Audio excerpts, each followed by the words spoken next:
Singer and novelist Cara Delevingne once said, "When you have balance in your life, work becomes an entirely different experience. There is a passion that moves you to a whole new level of fulfillment and gratitude, and that's when you can do your best for yourself and for others." This is the Producers Lounge Podcast, the best podcast online for tips and tricks on producing great film, television, and web content. Welcome back for Season 3, Episode 17, hosted and produced by GreaterAndGrander.com. On this week's episode, we're chatting with Marc Fusco, who has produced commercials, documentaries, educational content, and much more in an extremely productive and versatile career with clients and brands including, oh boy, Netflix, Disney, Amazon, ESPN, Paramount Plus, Verizon, Peacock, FX, Fox, Sony, Lionsgate, DirecTV, Starbucks, FedEx Office, Hot Topic, Marc Jacobs, Aeropostal, Carl's Jr., and National Geographic Learning. We discuss how to properly manage budgets and people, email, and other communication methods that convey respect, and the importance of finding joy in a troubled world. We also discuss Marc's passion for Legos, puppets, and other hobbies. Here now is my conversation with Marc Fusco. The robot lady has told us we're recording. All right. So I have been wanting to ask you actually, because I've seen on Facebook you keep posting the Lego stuff. I don't think I caught the history. Like, how did you turn into Legos, and what are you doing with Legos? I think it all comes down to me still being a big kid at heart. And I've always been a little bit of a collector and a doer. I think all aspects of myself is doing. And over the last few years in particular, leading up to before the pandemic even, I was looking for things that I could also do with my kids and with my family. So then we started, buying a few more Legos and a little bit more, and it was with the kids. And then I was like, oh, these old ones that I used to buy myself.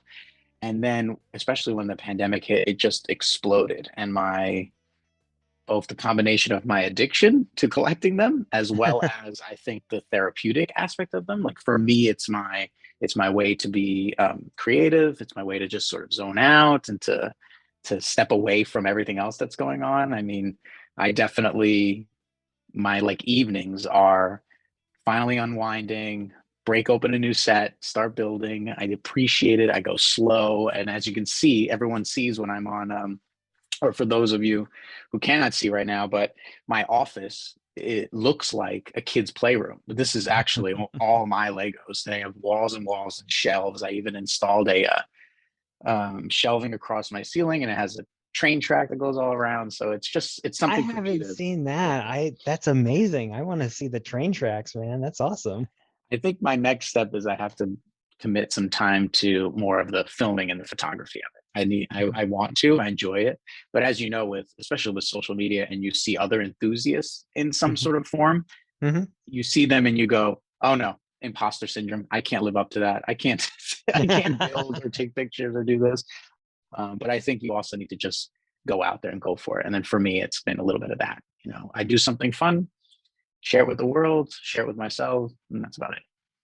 I mean, it's nice that you have that way of like using social media for good instead of the anxiety-producing hellscape that we seem to find ourselves in.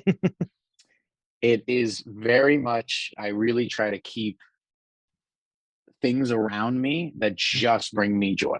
And for me, mostly that's family, that's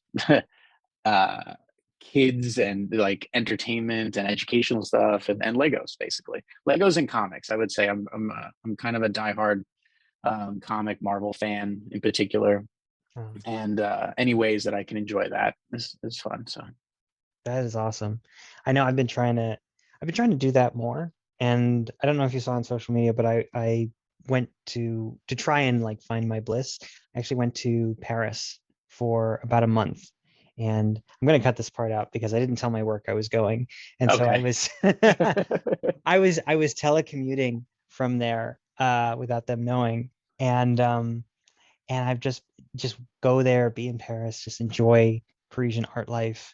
But it's been kind of an uphill battle in terms of trying to figure out how do you find out what makes you happy when you get older, you can't always do, at least this is how I feel, you can't do a lot of the athletic stuff I used to do, Mhm.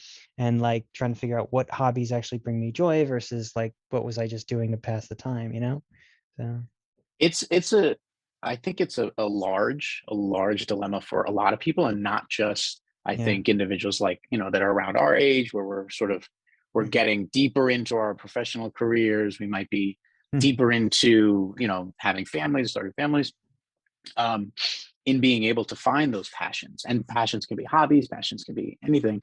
I Yeah. read something somewhere recently where someone said they don't have the attention span to even finish a book or something like that. And I Mhm. felt really sad when I read that. I thought, really, I understand struggling with finding the time, but we need to find those times. We need to find those ways and those outlets. My wife and I talk about it all the time. And, she is a licensed therapist and a career Mhm. coach and a counselor. And, she works a lot with individuals and helping them and guiding them to find their passions and to find their things. And I think the number one step that she talks about, that I even believe for myself, is just try something. If something just sparks an interest, try it and see Mhm. what happens. And when you do find something, you got to go with it. For me in particular, one of the um, hobbies that, or what I thought was just a whimsical passion that turned into something much bigger and has kind of driven my career, is actually puppetry.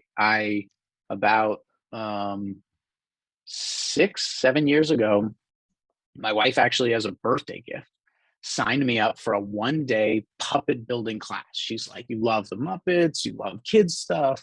You should take this class. It'd be really fun. And you make your own puppet, like a Muppet style, Oh, hand and rod puppet." yeah. And I took this class. And long story short, since then, I have taken 3 more puppet building courses.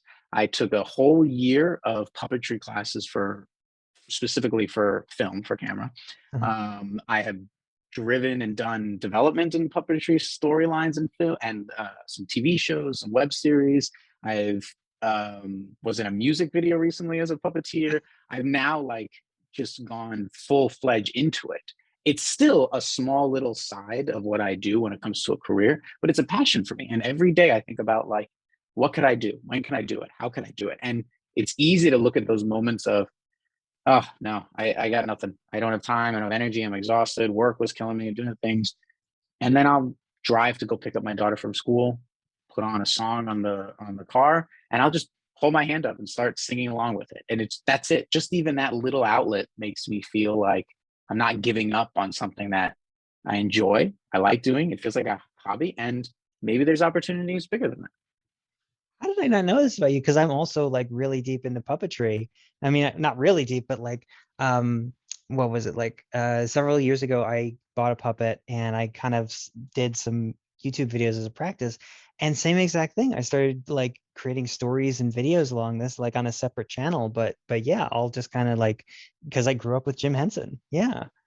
Mhm. Oh my God. Yeah, I think for me, so much of my work life Uh-huh. has been so focused, and it's Hmm. been so, I've worked mostly for companies, for agencies, for production companies, for the, like, medium to larger size companies, in both producing and leadership roles. And Hmm. it takes over everything. It takes over so much of Hmm. your life. And it really wasn't until a few years ago, about 5, maybe 6 years ago, when I said, I need to take a break from this. I need to pull away Uh-huh. from what I always called, of, like, the client services side, from Right. being the vendor, from being the creator for other individuals, and say, what brings me passion? What should I do? And I got very lucky. I first started working for a nonprofit documentary production company.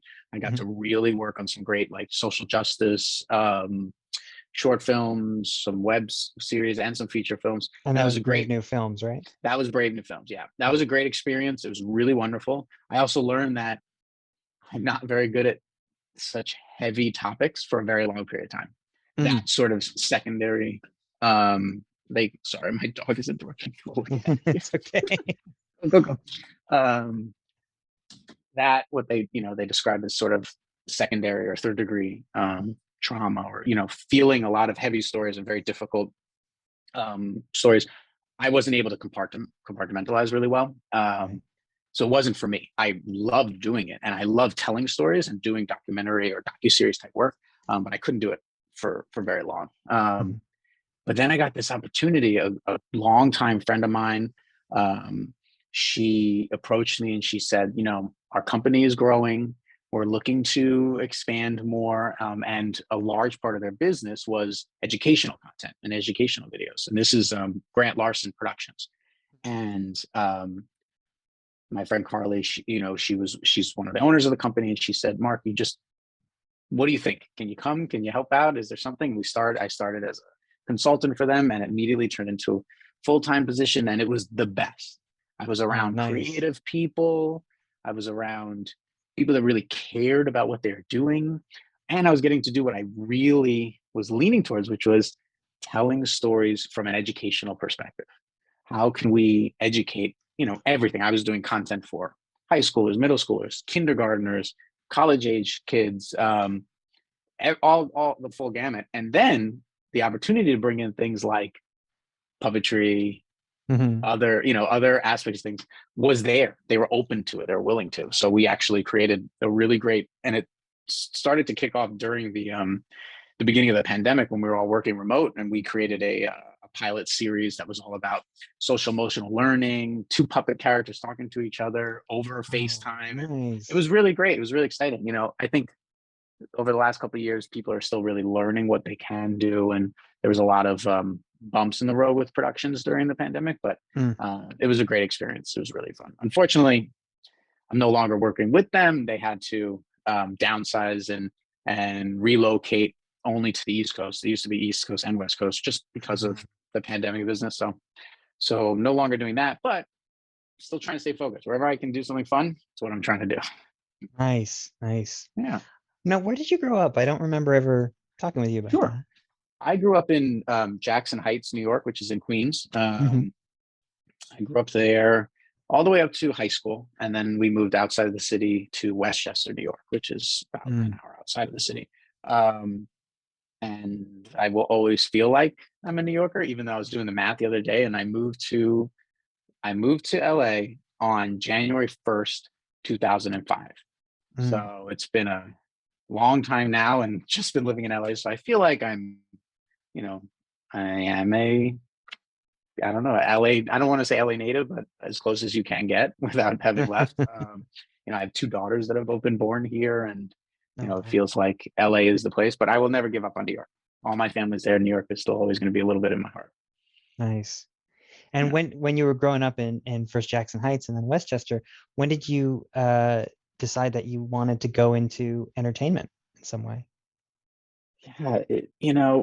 I think I always associate wanting to and the passion to be in film and television and media and entertainment directly to my grandfather. Mhm. My grandfather he was, I always joke still, he signed me up for Netflix before anyone knew what Netflix was. This was Wow. like, he was like, I learned this thing, we're going to get it. It's going to go to your mailbox. This was like beyond heard. I think it must Mhm. have been 97 or 98, something crazy. And that was the relationship with my grandfather. We would go to the movies. I mean, he took me to see The Little Mermaid when it was in theaters. Like every experience of mine when it came to movies and television, I always connected with my grandfather. He would let me watch movies. It didn't matter what they were rated. It just is like, oh, sure, you want to watch Cliffhanger and you're 7? Yeah, why not? See what happens. Just for him, it was about just really great stories. And I think being around that for so long Mhm. really drove it. So when I went in, I remember a lot, especially in middle school, even the beginning of high school, whenever there was like a group project, an assignment, whatever it was, I was the first to say, I bet you we could film something. I bet you we could do this as a video. I bet you we could do this as a skit or a performance or something. And I think I was fortunate enough that I had, supporting family and friends that were kind of had similar interests, that were all like, yeah, let's do it. I mean, I have friends from high school that are DPs, that are producers, that are art department. It's like you wouldn't think that many people coming out of just some random high school in New York would all gravitate towards similar careers. But yeah, it stuck, and I always knew it. right from definitely in high school. I knew what I wanted to do. I knew that's all I wanted to do. I was very lucky and fortunate. I got to go to Emerson College in Boston, which is a great school. The whole time I was there, I was like, when am I going to end? Can I get to working? Can I get out there? Can I be in the world?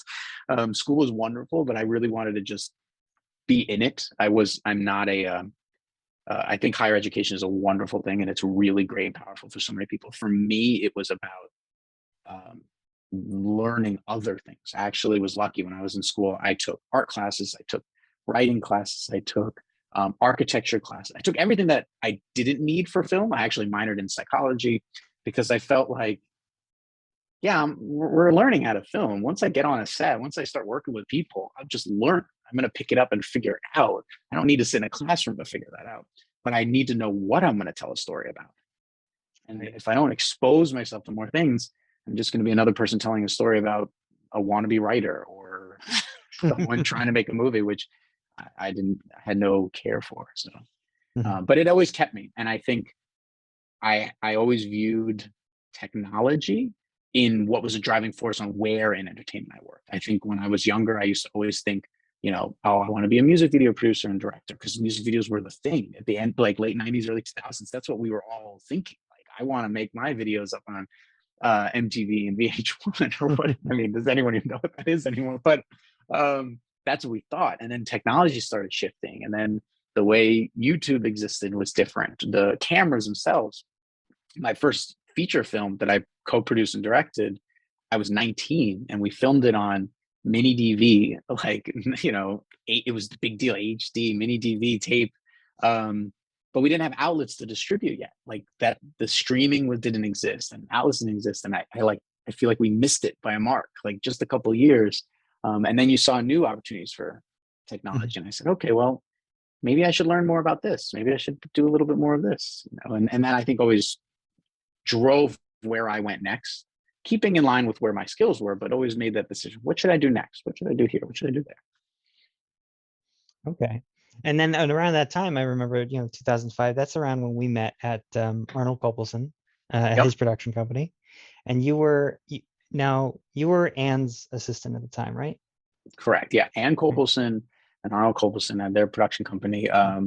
And the way I always viewed it was, Arnold was the creative, Anne ran the business and the life and their personal life. And I was pretty lucky where I started as an intern, and within 3 weeks, I think her executive assistant position was open, and they offered me a job. I actually had to I don't know, fudge the truth with my school when it was the internship for credit.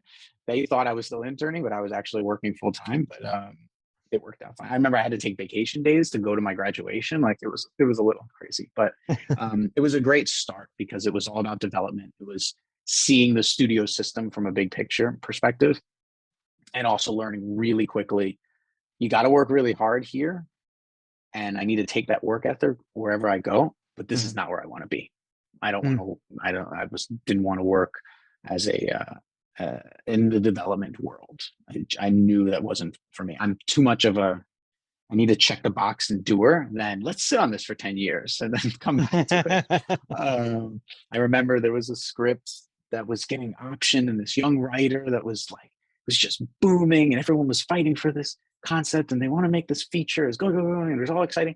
And then it kind of just got shelved. And it wasn't until 13, 14 years later, the Amazon series Carnival Row comes out. And I remember reading and hearing the trailer. I go, why do I know this story? Oh my goodness, that was the feature film that was being developed and optioned years earlier that didn't go, and then needed to get reevaluated, and now it's a TV series. So it's great. It's a great process, but it wasn't for me. What I needed to do was I needed to get out there. And I also knew, watching Ann and Arnold and a lot of other producers that we were meeting, I wanted to be a producer, because the producer is the one that has all the power, has all the control. A wonderful director is a wonderful person, but when it came down to it, the one that really drives it was the producer. And I love that feeling of the people needing answers and needing decisions made, and I like doing that. So I then learned and started my career of PAing and ADing and production managing, coordinating, and all the different jobs from indie features, TV series, studio films, wherever I could be. And along the way, I learned the only way I could talk to everybody and talk to any department is if I knew just enough about it that I can have an honest conversation with them. I can understand when they need something, but I also can call them out on when they're probably going in the wrong direction. So, I'm not a DP, but I know enough about cameras and the technology and the science behind it that I can talk through it with them. So when someone starts pitching some, format that they want and these lenses that they need and I can say, really? Do we? Or, or no, I think actually you need more time. I think you're underestimating yourself, whatever it might be. The same thing with, ADing and directing and producing. And that's kind of how I've driven myself, where know enough and do a little bit of everything so that you can talk and support everyone. And I think that shows through in your resume is you've worked in a lot of stuff. You did development with the Copelsons, you did various things on set and worked with art departments for a while. And then you kind of moved into kind of, was it Play Network, I believe? And you moved into producing more? Yeah, I was very lucky where I got to be an art coordinator for 2 Will Ferrell movies for Semi-Pro and Step Brothers, which was a great experience getting to make those movies and work on them. And then the writer's strike hit at that time, and a bunch of jobs that I was going to get on all went away and paused. And I just, we need work. We need to find something to do. And I started doing commercial work because commercials wasn't impacted as much. And in starting to do commercial work, I had a few jobs, worked for one commercial production company. I then was working for a development company for commercial production companies, which was really interesting. It was basically, we just created the pitch decks. So agencies would call us, all the big production companies, big commercial, anonymous content or RSA, any of them would give us a call and say, okay, our director so-and-so has a pitch in 2 days for a Honda commercial, for a Nokia commercial, whatever it might be. And we would put together a writer, a visual artist, an illustrator, create the deck, boom, send it right after. And it was great. And I learned a lot, that fast-paced work. And from there, then I met a production manager, director from a company, Play Network, which was my first big step into, I think, a more commercial corporate world of content and media content. And Play Network, they just recently, I think, got bought out by a bigger company, but for a long time, they created in-store content. So that was a big part of their business was overhead music. So one of their clients was Starbucks, for example. Now, every Starbucks around the world has music playing overhead. That company not only had all the hardware, but also the licensing, the curation, because a Starbucks in, say, Manhattan is going to be very different than one in Dubai. And a Starbucks in, the middle of Minnesota is going to be so different to, down in Brazil or something like that. So they would have different curated music. The department that I worked for was the video content. So you walk into a clothing store, a Buffalo Wild Wings, a FedEx office, whatever it might be, and they have a screen up, there's something on that screen. And we would produce that. And that really jumped me into conducting interviews. This was this big leap I think I made where we started doing a lot of band interviews, small business interviews, artist interviews, and we would create these content because they were perfect. They were short, they fit, they could be branded, they could be fun. And I started producing a ton of them. We were doing anywhere between 10 to 25 a month, just for different clients and pumping them out, which then got me into more studio and film and television marketing content, creating EPKs, which is electronic press kits, behind the scenes, doing featurettes. And I worked for Hurwitz Creative was the main company that I worked for doing that, which was great. We had all the big studios, all the big guys were our clients.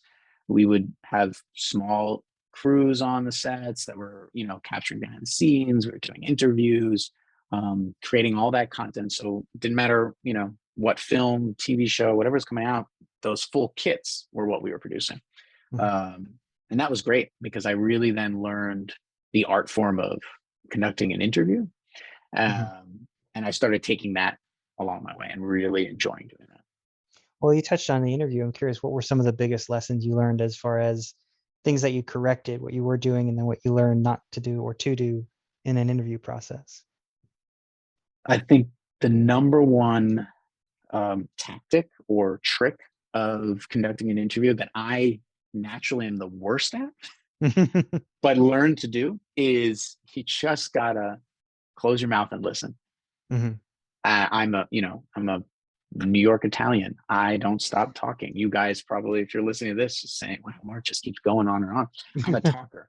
But the number one thing when conducting an interview is I pretty much don't say anything. I do my homework. I plan my questions. I actually already know the answer to every one of my questions, which is usually important to do. But then I just sit. And even when it gets so uncomfortably awkward, quiet, you just wait one more beat. And then that individual that you're interviewing is going to say that perfect thing, because nobody likes silence. And especially the person that you're, is put on the spot, they'll just start talking. Now, and this worked, I think, when I've conducted interviews with, some very famous big name talent, to even, I actually did a full series when I was working for the educational company.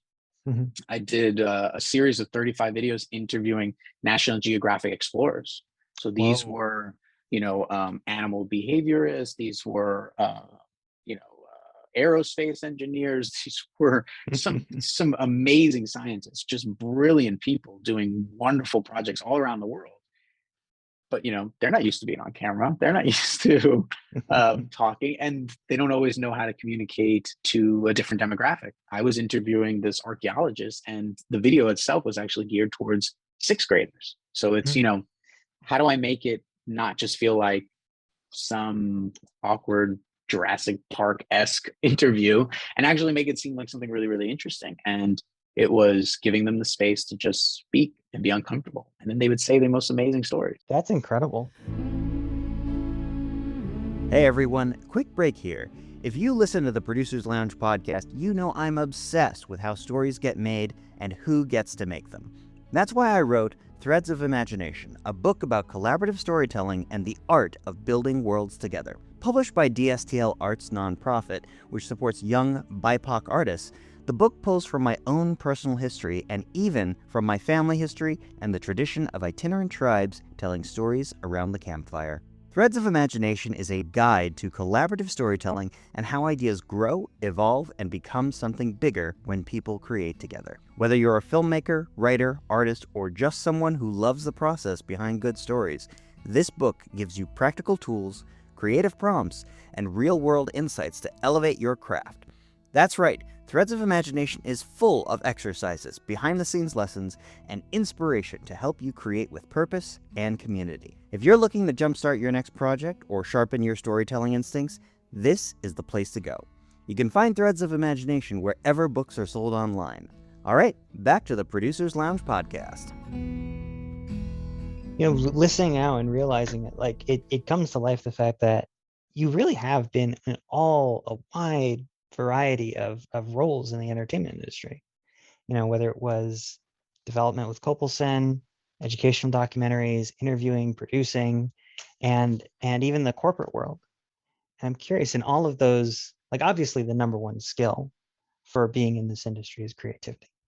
You can't really you can't get far without creative problem solving and finding connections where other people may not see them. But when you look at the different facets you've been engaged with, what would you say is the number one skill besides creativity that is most important for, say, a corporate, content versus documentary versus, being a studio feature guy, in development, et cetera? Sure. I think I've been very blessed that I've had that flexibility to be able to work in so many different environments and in a lot of different industries. But when it comes down to it, I think the most important thing that I have learned, but also do in every one of those environments is I stay organized and work with wonderful teams. And I really respect the teams, people that I work with. I've always viewed everyone's at the exact same level. Even if it's, a caterer I've hired for one day versus the executive creative officer, just the boss. This is the best way to put it. Everyone I view at the same level, and everyone I give the same respect to.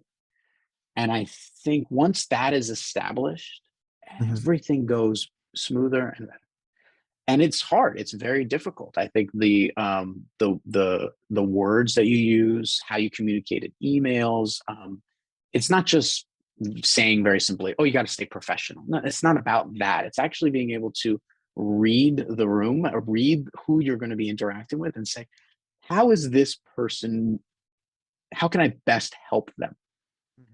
And sometimes it's let them do what they want to do. And other times it's they don't know what they want to do. So how can I teach them? Or how can I show them? Or how can I plant the seed so they feel like they came up with the idea? Whatever it might be. But you do that with everyone. And I think that's the key through line with all of this is bring really good people together, support them, cultivate them. I've had both, I would say 99% of the time, positive responses when I push to compensate and support my team at the best level I can. I am a budget guy. I love Excel budgets and crunching numbers and figuring where can I sneak things around. But where I won't skimp out on is compensate people for their value, but also push them to get a little bit better. Like, how can you make it a little bit better? How can you help them? Because people are going to work hard for you. They're going to go above and beyond without me needing to ask. For example, I think I'm not a person that pushes for those late hours, weekends, overtime. I never understood it. It never showed me better results. And I know some people will argue the opposite. They'll do that. I remember working once with an executive producer director, and we were done filming for the day, had everything we needed. Everything was good. And already started striking, sent talent home, to all those things. And at this point, this producer was not even on set anymore. He only came for the first half of the day. And he calls me and he said, "Oh, I had this idea. I want to do this one more thing." I said, "Is this really important? Is this really going to add to what we're creating?" I'm leaving a lot of details out because I don't. I want to be respectful, but they were really pushing. And I said, "Is this really what you want? Because if it is, then this is what we should do. I will make all the calls, book an extra day that we didn't plan. I can already give you ballpark numbers for what that would be. We do this, we do that, I'll negotiate, we'll schedule it, we'll start up again tomorrow morning and everything. Because if I do what you're asking me to do right now, which is call the talent back in, pay for overtime, keep the crew, make everybody come back to work, negotiate with the studio and the stage that we're in, all those things, it's going to cost us more. We're going to get people that are not as happy to be there and don't really want to do it. Everything's going to be less. And it'll be actually more cost effective for us to let's just add one extra day. And everyone will look at it like, okay, great. Sure, I'll come back tomorrow. And I knew that would be the case. And this individual fought me, nailed me, just no. I want them now. And I had a dilemma. I really had to say, what do I do right now? And I stepped back. I said, I need to call you right back. Stepped back and I thought about it. I thought really hard. And I said, yeah, I'm not doing this anymore. And I told everybody, the crew, I told everyone the plan. I said, look, I'm going to find out what we're going to do. There's a potential we're going to film again tomorrow, but we are done for the day. I called back this executive producer. I explained and they said, fine, it actually isn't that important. We're not going to do it tomorrow. I don't want to do it, but I'm very upset. And I again, like I said earlier, right. This person still deserves respect. This person still deserves the same respect that I would give the PA that I already sent home. Right. So I respectfully said, I understand what you're saying. I understand this is how you feel. It's all great. I said, but I'm also letting you know, I'm giving notice and I'm not going to be working with you anymore. Because I really saw it right there. There was a difference of opinion, respecting your team and your crew and your talent and everyone versus how hard can I push? how much can I squeeze every penny, whatever it might be. And I just don't believe in that. It's very interesting because what you just outlined reminds me of a story I read. I didn't experience this, but I read it in the book How to Win Friends and Influence People. Mm-hmm. And it, I don't know if you've read that book. I know of it. I have not read it. Yeah, because it's of course the title is very very self-serving, attracts people who are self-serving. But then the book itself, once you get into it, is it's about what can you actually do to help the people around you. Mm-hmm. And the story that I'm thinking of is this woman at CBS News, I think she was an executive producer, and they had just come off of Hurricane Katrina. Mm-hmm. And everybody was pissed off within the news department because obviously a terrible event, but then there was also all of these things of like people who were on the ground stuck there, and then budget issues and scheduling mm-hmm. issues and all that. And so she got everybody from all of these departments in a room, and everybody was pissed off, and she instantly diffused the tension by asking one question. We're going to go around the table and I want everyone to say, what can we do? What could you have done to help the other people in this room? And immediately it reframed the conversation in terms of what can I do to help people versus how can they help me not get screwed over or what have you.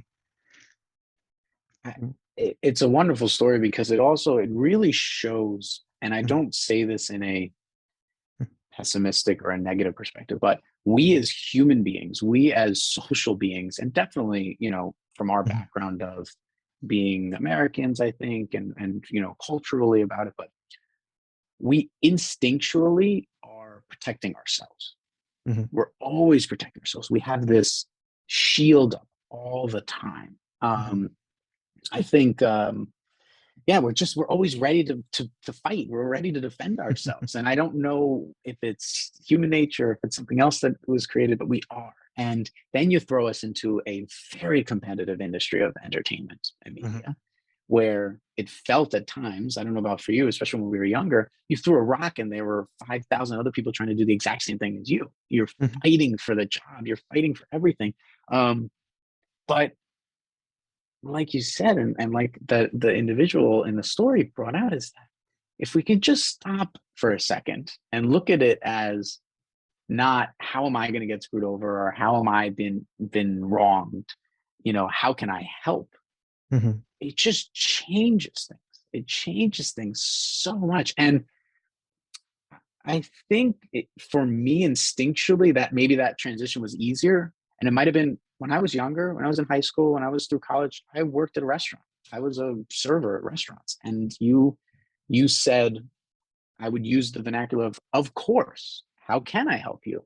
Please, thank you, no problem. Like there was those key words. I never said sure or yeah or yes. It was always, of course, how can I? And you realize very quickly, there were plenty of, when I worked at restaurants, terrible nights and awful people. I mean, anyone else that's listening has ever worked in any type of food services or any type of just services work, it's rough. It is miserable. And I'm so happy that I never have to do it again. But it really taught me, though, that, let me try. Let me try to help you. And maybe I can. And if I can come to the table, if I can go to a meeting, if I can start an email with just, hey, how are you? Hello, how can I help you? Whatever it might be. The room, the tone is different. Everything switches. I joke, and people make fun of me all the time. Every single email that I write still starts with, hey or hello, so-and-so, comma, space, message. And then at the end, thanks, sounds good, Mark, whatever it might be. And, you get these emails and people email as if it's a text message or if it's a conversation. And that's fine. It works for plenty of other people. But for me, still, it's a form of communication. It's a form of setting an expectation of, I'm going to acknowledge you. I'm going to thank you. And I'm going to make this work, That's wonderful. Let me ask, have you found that kind of more congenial, almost professorial, supportive attitude has been more prevalent in educational content since you've worked in that arena, or do you think it's kind of the same all over? It really depends on the person and the team. No, I think it definitely is very similar, especially when I was working with all these National Geographic explorers, and I was working with there were a bunch of different clients involved when I was doing that series. I was, National Geographic Learning was a part of it. The individual explorers had their own, backgrounds, and there was one that was associated with NASA, but we can't say that. There's all those different levels. Then there was also the textbook publisher that we were linking these videos with, so that you have their all side of things. So you have all these different people and all these things, and then I get into a room and I have to conduct an interview with someone who, in a common way, is so much smarter than me and has dedicated so much of their education and their passion to all these things. When it still came down to it, if I just treated every person like we were the same, and how can I help you?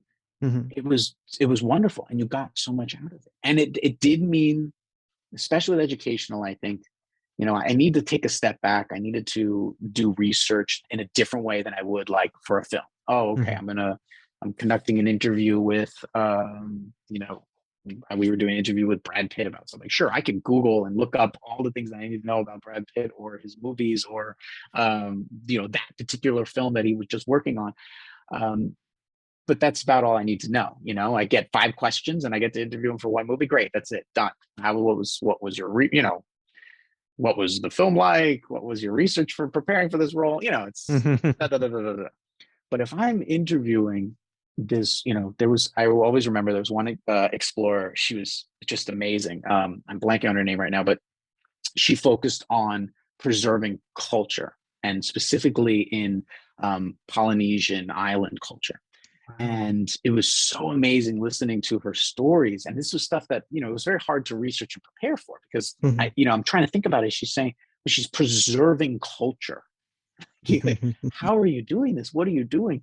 But for me, it was really important in thinking, who is this person and what are they surrounding themselves with? And I realized very quickly in just doing my basic research that they surround themselves in the environment that they're preserving, in the culture that they were preserving, and the people that they're preserving. And I listened to them, and I heard them have such respect for every single person they met when they were traveling on these little boats with these nautical societies going through the Polynesian islands. She cared so much about every single person. And I thought, wow, that is the next level. If I could care about every single person I meet the way that she did, I'd be so honored and blessed. And you'd hope that maybe I can take a little bit of that when I learn from her and just apply that everywhere I go. There was something that stood out when doing those videos. But yeah, it's all the same. If you're working in a big studio, if you're working for a corporate company making a corporate video, if you're right now I'm doing a lot of commercials, and pretty much everything I'm doing is all post, and it's all of us sitting in our own home offices working on computers all the time, and getting assets over. Everything is online, everything is cloud-based to it. I still have meetings, still have to talk to people, still have video chats, still have to technically troubleshoot with my animators or with my editor. I have to technically troubleshoot or even creatively troubleshoot with my client. My creative director and I talk all day long, and it's out of mutual respect, and we have the best product when it comes down to it at the end. Nice. And with that, you're now working at Compadre Entertainment. Compadre, yep. They are an agency based out of Culver City. They pretty much have clients across the board. Everything from the account that I focus on, which is DirecTV, to working with NFL, to CBS, to HBO, to other brands and specific brands. It's great work. It's a great agency. They're really they create a really good culture for aspiring artists and bringing people in, at the same time working with very experienced. Like, I'm lucky, the team that I work with are very experienced animators, editors, designers, creative directors. But we've brought in people to learn and to train and to grow. It's great work. I think long term, I would still love to keep honing in and getting in the educational world, especially if I can do more things with puppetry. But it's great work right now, and it lets me support my family. Which, if we're talking about career and work, I think having some goal like that for me, it's how can I support my family? How can I do the work that gives me the work-life balance, the financial compensation, and still tick the box a little bit on, tapping into my skills and my passions. That's all I can ask for. That's awesome. That's awesome. And then as far as long term, well, you've already said you want to do, if you could wave a magic wand, if something happened with Compadre tomorrow, then you would kind of look more in the educational puppet world, that kind of realm. Yeah, I think sticking in that world, creating stories, anything for kids and keeping them entertained, but not just babysitting them, helping them learn while still being entertained. I think I'm actually working with a really good friend. Her name's Leah Welch. She's a writer, director, really booming in the last couple of years. She's made a few short films that have won a ton of awards. She's had her first feature script made into a film, and just recently acquiring distribution. And right now she's in development, and I'm helping produce a new feature that, hoping, the goal and the plan, because it takes place in Italy, and hoping to get back to film in Italy, which would be a really great circle for me, because my first ever film was shot in Italy. Wow. And I'd love, our hope is that we can get back into that. So right now, every other week, I've been having calls with old friends, acquaintances, film commissions, and people in Italy right now, trying to get things going so that we can do that again. So I think it's going to be a great experience. And something about Leah, who I love, is no matter what, she will get it done. And I'm sure you've bumped into certain people throughout your career. And I actually always felt this of you, is that whenever you've had a goal, and those people, and Leah is very similar, if there's something she wants to get made, it's getting made. It will be done. Sometimes she'll tell me, "Oh, I got this new short. I wrote it over the weekend. I really want to do it. Da, da, da, da, da, da." Like, "Sure, Leah. Okay, great." A month later, it's made. I'm like, wow, that's amazing. Good for you. So she's wonderful, and I really hope this film kicks off, when it's the right time. I think right now, with everything that's going on in the world, we have to find that right time. Yeah, that sounds like a great partnership. Congratulations on that. Thank you. And also thank you for the compliment. I'm not good at taking compliments, so I'll just say that and move on. But I will ask you two more questions. If you were to go back to, yourself and Emerson, and you were to give yourself a piece of advice, what would it be? I definitely feel, when I was in school and college and at Emerson, I was a little bit too eager to just get out there and do. I think that it was the right driving force. But if I went back to myself, I probably would have said, you know what, take a beat, and you know what you should really practice and learn? Like budgeting software, and get a little bit more familiar with Excel, and and what is it like to really dig into some of that. It's the behind the scenes producing that we do that no one, producers talk about it, we whine and complain about it, and coordinators and production managers and stuff. But I think I would go back and say, take a little bit more time, focus on that a little bit more. That would definitely be something that I would recommend, and I would stick to. I think, what else? I think also, when I was younger, I did a lot of it. I traveled a lot. I took whatever job I could get. I probably would have pushed myself to do even more of that, because as now, getting older, having a family, it's harder to do those things. And I enjoy doing them. I'm happy and content not being on a film set for 12 hours and exhausted. I like doing, shorter stints of filming. But I definitely would have pushed myself to do more even back then. and that is Season 3, Episode 17 of the Producer's Lounge podcast. Thank you to my guest, Marc Fusco, for joining us. You can find out more about him by checking out the show notes and subscribing to our YouTube channel at Greater Grander. Our intro and outro music today was Big Blues by Audionautics. Our episode still image is provided by Marc Fusco. We'd love to hear from you, and you can check out this week's accompanying article on greaterandgrander.com entitled 10 Brilliant People Who Started Small, Why Powerful Visual Storytelling Helps Advocacy Brands Stand Out. Link in the show notes. You can stay up to date by following us on YouTube and social media at the handle Greater Grander, all one word. Make sure to subscribe on YouTube or wherever fine podcasts are found. And also, if you like what we do, share this podcast with a friend who you think will enjoy it. Join us next week for more cocktails and questions, and until then, keep producing dreams.